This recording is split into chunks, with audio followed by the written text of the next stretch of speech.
Breaking news చూస్తున్నాము. పాక్ మాజీ ప్రధాని ఇమ్రాన్ ఖాన్ సంచలన లేఖ విడుదల చేశారు. అటు పాక్ భారత్ మధ్య జరుగుతున్న యుద్ధ వాతావరణంపై కూడా ఇమ్రాన్ ఖాన్ స్పందించారు. అయితే జైల్లో ఉన్న ఆయన న్యాయవాదుల ద్వారా ఒక లేఖనైతే విడుదల చేశారు. ఆ లేఖలో కూడా కొన్ని కీలక అంశాలనైతే ఆయన షేర్ చేశారు. ప్రస్తుతం ఈ లేఖ అయితే వైరల్ గా మారింది.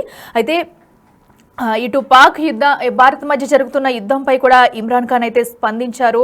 అయితే పాక్ మాజీ ప్రధాని ఇమ్రాన్ ఖాన్ రిలీజ్ చేసిన లేఖ అయితే ప్రస్తుతం వైరల్ గా మారింది. అయితే పెహల్గాం దాడికి భారత్ ప్రతీకారానికి సిద్ధంగా ఉందంటూ కూడా ఆయన లేఖలో పేర్కొన్నారు. 2019లో కూడా పుల్వామా దాడికి ప్రతీకారం తీర్చుకుంది, ఇప్పుడు కూడా ప్రతీకారం తీర్చుకుంటుందంటూ కూడా ఇమ్రాన్ ఖాన్ తన రిలీజ్ చేసిన లేఖలో అయితే పేర్కొన్నారు. ప్రస్తుతం ఈ లేఖలో ఆయన పేర్కొన్న వ్యాఖ్యలు కూడా కీలక సంచలనంగా మారాయనే చెప్పుకోవచ్చు. అయితే ఈ దాడికి సంబంధించి పాక్ సైన్యం కూడా సిద్ధంగా ఉండాలంటూ కూడా ఆయన ఒక పాక్ అయితే చెప్పినట్లుగా కూడా మనకి అర్థం చేసుకోవచ్చు ఆయన లేఖలో రాసిన వ్యాఖ్యల ద్వారా. అయితే కాశ్మీర్ ప్రజలు స్వేచ్ఛను కోరుకుంటున్నారు. నవాజ్ షరీఫ్, ఆసిఫ్ జర్దారీ భారత్ కు తొత్తులు. అయితే వారు భారత్ కు వ్యతిరేకంగా ఎప్పుడూ మాట్లాడరంటూ కూడా ఇమ్రాన్ ఖాన్ పేర్కొన్నారు. అయితే మనం ఇవన్నీ చూసుకుంటే ఇప్పుడైతే అటు ఇమ్రాన్ ఖాన్ విడుదల చేసిన లేఖ అయితే సంచలనంగా మారిందని చెప్పుకోవచ్చు.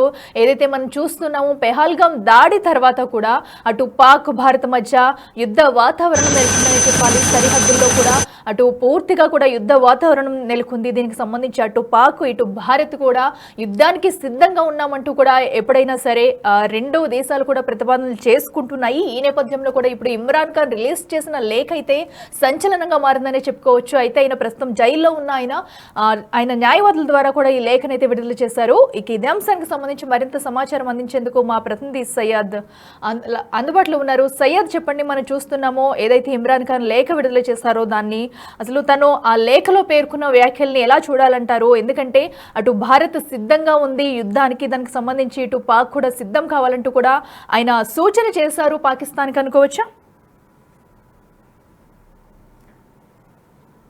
రైట్ అఖిల, పహల్గాం ఉగ్రదాడిపై పాకిస్తాన్ మాజీ ప్రధాని ఇమ్రాన్ ఖాన్ స్పందించారు. అయితే ఈ ఘటన తనను తీవ్రంగా కలిసివేసిందని పేర్కొన్నారు.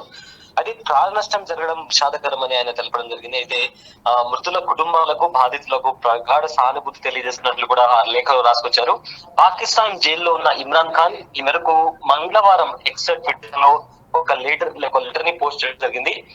తాజాగా భారత్ ఇంకా పాకిస్తాన్ మధ్య నెలకొన్న టెన్షన్ కారణంగా ఇండియా కూడా బాధ్యతాయుతంగా వ్యవహరించాల్సిన అవసరం ఉందని కూడా ఆయన అభిప్రాయపడడం జరిగింది.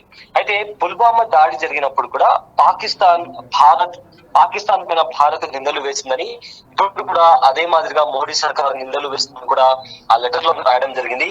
తన హయాంలో ఇన్వెస్టిగేషన్ కు పూర్తిగా సహకరిస్తామని చెప్పినా కూడా భారత్ ముందుకు రాలేదని ఆయన లెటర్ రాస్తారు. అయితే 2019లో జరిగిన ఇప్పుడు కూడా అదే జరుగుతుందని కూడా ఆయన చెప్పుకొచ్చారు. ఒకవేళ భారత్ దుస్సాహసానికి దిగితే అందుకు పాకిస్తాన్ కూడా అనుఘర్షణతో సిద్ధంగా ఉంటుందని కూడా ఆయన లెటర్ లో రాండి.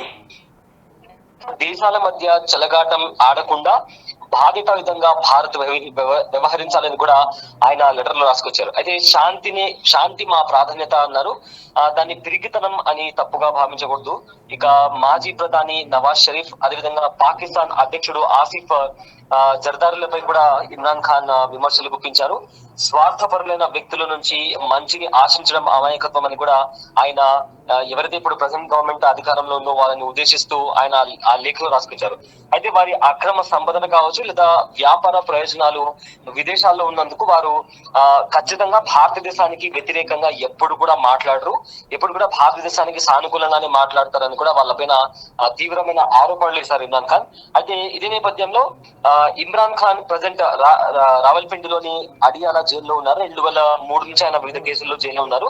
కానీ పహల్గామా ఉగ్రదాడిలో 26 మంది ప్రాణాలు కోల్పోయిన నేపథ్యంలో అనేక మంది కూడా గాయాలయ్యారు. దాంట్లో అనంతరం పాకిస్తాన్ పై భారత్ కొన్ని కఠినమైన నిర్ణయాలు తీసుకుంది. అది సింధీ జలాల ఒప్పందం కావచ్చు, లేదా అటారీ బార్డర్ దగ్గర ఆ బార్డర్ ని క్లోజ్ చేసే విషయం కావచ్చు, ఇలా పలు రకాల కీలక నిర్ణయం తీసుకున్న నేపథ్యంలో ఏ క్షణంలోనైనా భారత్ పాకిస్తాన్ పైన దాడి చేసేదానికి సిద్ధంగా ఉందని చెప్పి ఇటు భారత త్రివిధ దళాలు కూడా సిద్ధంగా ఉన్నట్టు ఇప్పటికే ప్రభుత్వానికి చెప్పిన నేపథ్యంలో ప్రధాని మోదీ కూడా త్రివిధ దళాలకు ఫుల్ పవర్స్ ఇస్తున్నాము, మీరు ఏ రకంగా అటాక్ చేయాలనుకున్నా లేదా స్ట్రాటజీ పరంగా మీరు వెళ్ళాలనుకున్నా కూడా ప్రతిదీ కూడా గవర్నమెంట్ మీకు అండగా ఉంటుందని కూడా ప్రధాని మోదీ హింట్ ఇచ్చిన నేపథ్యంలో ఏ క్షణంలో అయినా భారత ఆర్మీ పాకిస్తాన్ పైన దాడి చేయొచ్చు అనే ఒక ఊహాగానం నడుస్తున్నాయి. సో ఈ నేపథ్యంలో ఇమ్రాన్ ఖాన్ జైల్లో ఉన్న ఇమ్రాన్ ఖాన్ ఈ మొత్తం ఇష్యూకి సంబంధించి ఆయన ఒక లేఖ రాశారు. ఈ లేఖలో ముఖ్యంగా ఆయన ఇండియా దాడి చేయడానికి సిద్ధంగా ఉంటుంది, ఖచ్చితంగా అప్రమత్తంగా ఉండాలని కూడా ఆయన ఆ లేఖలో రాసుకొచ్చారు. అఖిల, అయితే సయ్యద్, మనం చూస్తున్నాం ప్రధానంగా కూడా ఆర్టికల్ 370 రద్దు తర్వాత కశ్మీర్ ప్రజలు స్వేచ్ఛను కోరుకుంటున్నారనేది కూడా ఆయన అయితే లేఖలో పేర్కొన్నారు. అంటే మనకి ఆర్టికల్ 370 అనేది మొన్నటి వరకు ఉన్నప్పుడు అక్కడ కశ్మీర్ యుద్ధ వాతావరణం ఎలా ఉందనేది కూడా చూసాము. అయితే ఇప్పుడు అంటే దాని ప్రభావం కూడా ఏమైనా ఉంది అనుకోవచ్చా? ఆర్టికల్ 370 తర్వాత ఇండియన్ గవర్నమెంట్ అయితే జమ్మూ కాశ్మీర్ కావచ్చు లేదా బార్డర్ దగ్గర అంతకు ముందు ఎక్కువగా మిలిటెన్స్ కి సంబంధించి ఎక్కువగా కదలికలు ఉండేవి. కానీ ఆర్టికల్ 370 తర్వాత పూర్తిగా ఇండియన్ ఆర్మీ మిలిటెన్స్ కి సంబంధించిన దానికి కావచ్చు లేదా కౌంటర్ టెర్రరిజం కి కూడా సంబంధించి కావచ్చు ప్రతిదీ అరికడుతున్నాము.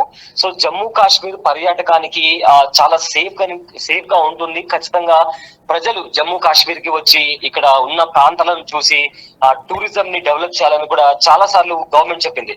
కానీ ఇప్పుడు ప్రజెంట్ ఏదైతే ఉగ్రవాదులు ఇక్కడ చొరబడ్డారో, అంటే పహల్గామ్ లోని ఒక వ్యాలీలో అక్కడ చొరబడి అక్కడికి వచ్చిన అమాయకుల ప్రాణాలను బలిగొన్నారు. అయితే ఆర్టికల్ పెద్ద మొత్తం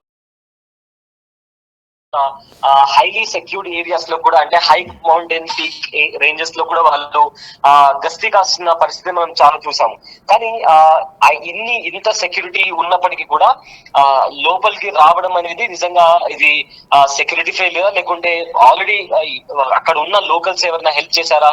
ఎందుకంటే 370 అబాలిషన్ తర్వాత ఇండియన్ ఆర్మీ అనేది ఖచ్చితంగా ప్రతి ఏరియాలో మారుమూల గ్రామాల్లో కూడా కుమ్మింగ్ చేస్తూ స్వచ్ఛ ఆపరేషన్ చేస్తుంది.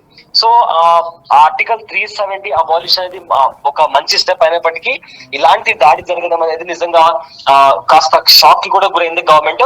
బట్ ఫర్దర్ గా ఇలాంటివి జరగకుండా కంప్లీట్ గా బార్డర్ టెర్రరిజం కావచ్చు లేదా ఎవరైతే మిలిటెంట్స్ ఉన్నారో లేదా అక్కడ ఉండే స్థానికులు ఉన్నారో ఖచ్చితంగా జల్లెడ పట్టి మరి ఇంకెవరైనా ఉంటే వెంటనే వాళ్ళని హతమార్చేలాగా కూడా ప్రజెంట్ ఇండియన్ ఆర్మీ అడుగులు ముందుకేస్తుంది.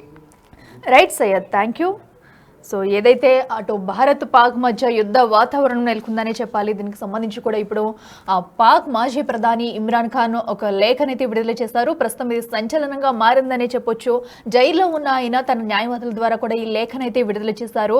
అయితే లేఖలో కొన్ని కీలక వ్యాఖ్యలను అయితే పేర్కొన్నారు ఇమ్రాన్ ఖాన్. దానికి సంబంధించి కూడా పాక్ కూడా అటు భారత్ అయితే యుద్ధానికి సిద్ధంగా ఉంది, పాక్ కూడా యుద్ధానికి ఏ క్షణమైనా సరే సిద్ధం కావాలంటూ కూడా ఆయన పిలుపునిచ్చిన తీరునైతే మనం చూస్తున్నాం. అయితే పెహల్గాం దాడికి భారత్ ప్రతీకారానికి సిద్ధంగా ఉందంటూ కూడా ఈ లేఖలో పేర్కొన్నారు. అయితే ఇప్పుడు ప్రస్తుతం మన సరిహద్దుల్లో కూడా యుద్ధ వాతావరణాన్ని తలపిస్తుందని చెప్పుకోవాలి. మన పెహల్గాం దాడి తర్వాత ఎలాంటి తీవ్ర పరిణామాలు చోటు చూసుకుంటున్నాయి అనేది కూడా చూసుకుంటూ వచ్చాం. అయితే యావత్ ప్రపంచం నుంచి కూడా భారత్కి అయితే మద్దతు లభిస్తుంది. ఈ నేపథ్యంలో అటు ఇమ్రాన్ ఖాన్ విడుదల చేసిన లేఖ అయితే సంచలనంగా మారిందని చెప్పుకోవాలి.